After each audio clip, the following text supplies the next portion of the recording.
प्यारे साथियों, आज के इस वीडियो के अंदर हम लोग प्रश्नावली 8.1 का क्वेश्चन नंबर 6 को सॉल्व करने वाले हैं। तो बने रहिए एंड तक, और चैनल पर नए हैं तो चैनल को सब्सक्राइब कर लीजिए। चलिए हम लोग क्वेश्चन नंबर 6 से स्टार्ट करते हैं। तो क्वेश्चन नंबर 6 में है कि समांतर चतुर्भुज ABCD का एक विकर्ण AC कोण A को समद्विभाजित कर रहा है, यानी AC जो हमारा कोण A को समद्विभाजित कर रहा है। ठीक, तो दर्शाइए कि कौन C को समद्विभाजित करता है। हमें ये दिखाना है कि कौन सी भी इसको समद्विभाजित कर रहा है। ठीक, सबसे पहले समद्विभाजित कर रहा है, इसका मतलब क्या है कि ये कोण और ये कोण आपस में बराबर होगा। ठीक, ये पहले से। और उसके बाद यहाँ पे हम लोगों को बराबर क्या करना है, ये कोण और ये कोण जो DCA बन रहा है और हमारा AC भी बन रहा है, ये दोनों आपस में बराबर होगा। चलो हम लोग इसको सॉल्व करते हैं। ठीक, तब तक चैनल को सब्सक्राइब नहीं किया हो तो चैनल को सब्सक्राइब कर लेना। हम लोग कॉपी पर आते हैं। देखो सबसे पहले यहाँ पे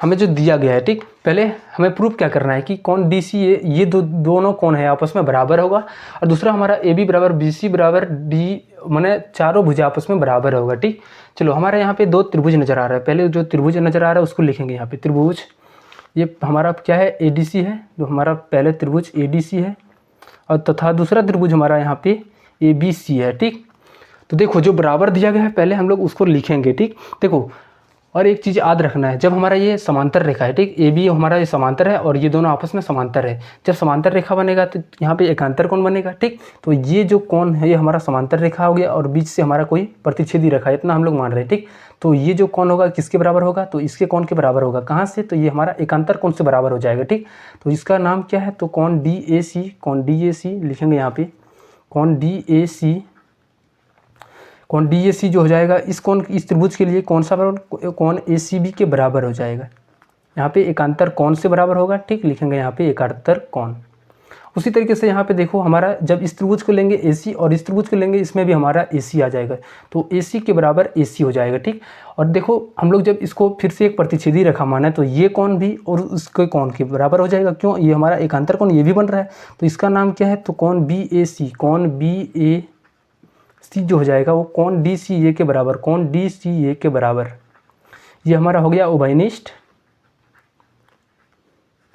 ठीक, और ये जो हमारा कोण हो जाएगा ये एकांतर कोण हो जाएगा।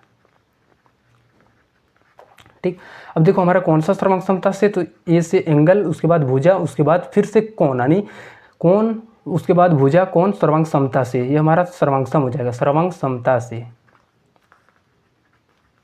त्रिभुज ABC सर्वांगसम हो जाएगा त्रिभुज ADC का।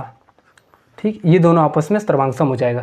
जैसे ये सर्वांगसम होगा तो क्या होगा कि ये कोण और ये कोण तो जावे करेगा इसके ऊपर, ये पहले से ही बोला जा रहा है। तो कोण BAD जो हो जाएगा, कोण BAD,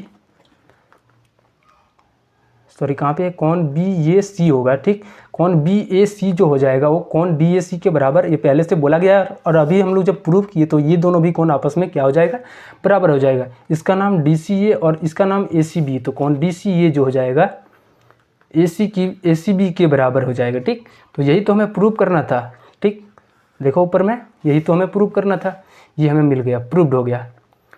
अब देखो जब ये हमारा सर्वांगसम त्रिभुज हो गया तो उसी तरीके से यहाँ पे ये दोनों जब सर्वांगसम हो गया, AB के बराबर क्या हो जाएगा, इसके सामने वाला भुजा, तो DC के बराबर, AB बराबर DC हो जाएगा। और उसी तरीके से यहाँ पे AD बराबर BC हो जाएगा, AD बराबर BC हो जाएगा।